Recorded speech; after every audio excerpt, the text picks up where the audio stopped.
പ്രിയപ്പെട്ടവരെ, കുറച്ചു കാലം മുന്നേ ഒരു ഫേസ്ബുക്കിൽ ഒരു വീഡിയോ ചെയ്തിരുന്ന ഞാനിപ്പം മണാലിയിലുള്ളത്. മണാലിയിലേക്ക് വരാൻ ഒരു പാക്കേജും വേണ്ട, ഒരു വേണ്ട, ഞാൻ സ്വന്തമായിട്ട് 600-700 രൂപക്ക് ബസ് ടിക്കറ്റ് എടുത്തിട്ട് ഡൽഹി വന്ന് അങ്ങനെ വന്നതാണെന്ന് പറഞ്ഞിട്ട്.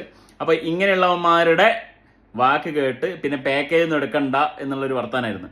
അപ്പോൾ ഇങ്ങനെയുള്ളവന്മാരുടെ വാക്ക് കേട്ടിട്ട് ഒരുപാട് പാവപ്പെട്ട ആൾക്കാർ വന്ന് കുടുങ്ങെന്ന് പറഞ്ഞാൽ ലിറ്ററലി കുടുങ്ങി നമ്മുടെ അവസാനം കരഞ്ഞ് ലാസ്റ്റ് മൊമെന്റിൽ വിളിച്ച് പറഞ്ഞ അനുഭവം നമുക്കുണ്ട്.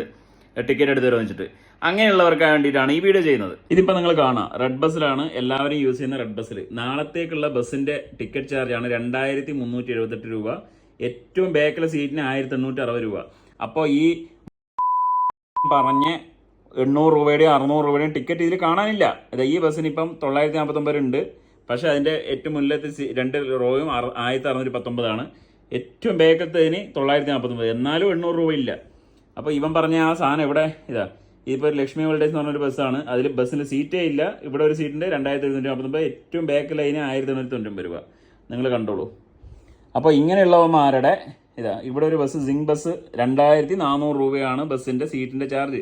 2983 രൂപ. മണാലിക്കാണ് കേട്ടോ, ഡൽഹി ടു മണാലി. കണ്ടോ, ഡൽഹി മണാലി ചാർജാണ് ഈ കാണുന്നത് നിങ്ങൾ.